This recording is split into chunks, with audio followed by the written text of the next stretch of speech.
Hello welcome to GRTV health channel. ఉరుకుల పరుగుల జీవితంలో ఆరోగ్యంపై శ్రద్ధ వహించడం చాలా ముఖ్యం.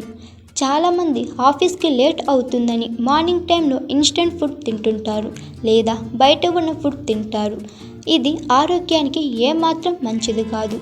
అందుకే ఇంట్లోనే ఈజీగా ఈ బ్రేక్ఫాస్ట్ని తయారు చేసుకుంటే ఆరోగ్యంతో పాటుగా టైం కూడా సరిపోతుంది. అదేం ఫుడ్ అని అనుకుంటున్నారు? అదే సామాలతో చేసిన కిచిడి. సామాలు అంటే ఏమిటో చాలామంది తెలియదు. ఇది చిరుధాన్యాల్లో ఒకటి. వీటిని కనీసం వారానికి 2 లేదా 3 సార్లు తినడం వల్ల ఎన్నో ఆరోగ్య ప్రయోజనాలు ఉన్నాయి. దీనిని ఎలా తయారు చేసుకోవాలో ఈ వీడియోలో తెలుసుకుందాం. సామాలతో తయారు చేసిన కిచిడిని మార్నింగ్ బ్రేక్ఫాస్ట్లో తినడం వల్ల రక్తంలో షుగర్ లెవెల్స్ పెరగకుండా ఉంటాయి. డయాబెటీస్ ఉన్న వారికి ఈ ఫుడ్ ఎంతో మేలు చేస్తుంది. మామూలుగా వెజిటేబుల్ రైస్ చేసుకున్నట్లు దీనిని తయారు చేసుకోవచ్చు. డయాబెటీస్ ఉన్న వారికి మాత్రమే కాదు, దీనిని ఎవరైనా తినవచ్చు. ముందుగా కావలసిన పదార్థాలు: సామాలు, బంగాళదుంపలు, క్యారెట్, పచ్చిమిర్చి, నెయ్యి లేదా నూనె, అల్లం, కొత్తిమీర, కరివేపాకు, బీన్స్, ఉప్పు, జీలకర్ర, పల్లీలు, కొద్దిగా నిమ్మరసం. తయారీ విధానం: దీనిని తయారు చేసుకోవాలంటే ముందుగా సామాలను 5 లేదా 6 గంటల పాటు నానబెట్టాలి.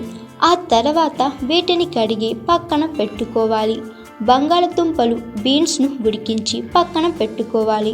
బంగాళదుంపలు ఉడికిన తర్వాత చిన్న ముక్కలుగా కట్ చేసుకోవాలి.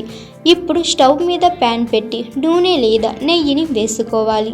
అది వేడెక్కిన తర్వాత అందులో కొంచెం జీలకర్ర, పల్లీలు, కరివేపాకు, పచ్చిమిర్చి, అల్లం తరుగు, క్యారెట్ ఇలా ఒకదాని తర్వాత ఒకటి వేసి వేయించాలి. ఆ తర్వాత బంగాళదుంప ముక్కలు, ఉప్పు వేసి బాగా కలుపుకుని చిన్న మంట మీద కొంచెం సేపు వేయించుకోవాలి. నానబెట్టిన సామాలను ఈ మిశ్రమంలో వేసి 2 కప్పుల నీటిని పోసి బాగా ఉడికించుకోవాలి. ఇప్పుడు అందులో కొత్తిమీర, కొంచెం నిమ్మరసం కలుపుకోవాలి. అంతే, ఎంతో రుచిగా ఉండే సామాల కిచిడి రెడీ అయిపోతుంది. హాయ్ ఎవ్రీవన్, నేను మీ పావని.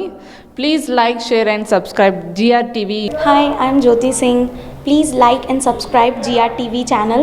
అందరికీ నమస్కారం. నా పేరు Sambit. Please like and subscribe GRTV. Thank you.